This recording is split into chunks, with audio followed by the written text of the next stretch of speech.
Var içimdə heç bitməyən bir acı. Var qəlbimdə heç sönməyən bir yanğı. Soruşdular, niyə ağlayırsan sən? Dedim, bəs ağlamayayım, nə edim mən? Bugün Hüseyn şəhid olubdur axı. Cümlə aləm qəmə batıbdır axı. Ey Hüseyn, ey şəhidlərin şahı, şəhadət aşığı, şəhadət yarı. Yox idi sənin gözündə dünyanın malı. Çox idi sənin könlündə Allah intizarı. Qovuşdun Allaha, oldun sən razı. Allah da səndən hər zaman razı. Bugün fəryad etməkdən yadılar bağrı, səhrada qəmli gəzən Zeynəbin qalmadı heç vaxt yerdə ahı. Ahirətdə cənnəti gəzən Zeynəbin, düşmənləri sözü ilə əzən Zeynəbin. Atılan oxdan kəsildi boğazı.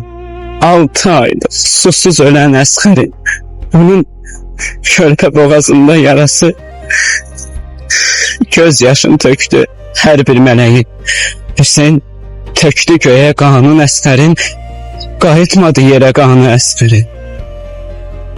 Əvvəl düşdü yerə qolları, sonra atdılar məşqinə oxları. Sonra ox vurdular gözünə Abbasın, sonra da yıxdılar atdan yerə Abbası.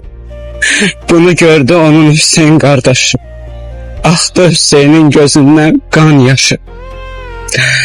Əkbər bir neçə gün əvvəl öldürülmüşdü. Atası Hüseyn oğul müsibəti görmüşdü. Bəs Əkbər o başsız bədəni görmüşdü? Xeyr, yaxşı ki görməmişdi. Rüqəyya kimi dözməyib ölməmişdi. Bəli, körpə Rüqəyya xanım. Atası Hüseyn ona deyərdi, canım. Atasının başsız bədənin görəndə dedi, kaş mən öləydim Rüqəyya xanım. Rüqəyyanın dərdinə kül olub yandım. Yazdığım bu bəndlə xatirəsini andım. Budur Kərbəla müsibəti. Kim görmüş bundan ağır zilləti, titrətdi bütün bəşəriyyəti. Dəhşətli Kərbəla müsibəti. Yox, hətta vəhşətli Kərbəla müsibəti. Hətta vəhşətli Kərbəla müsibəti.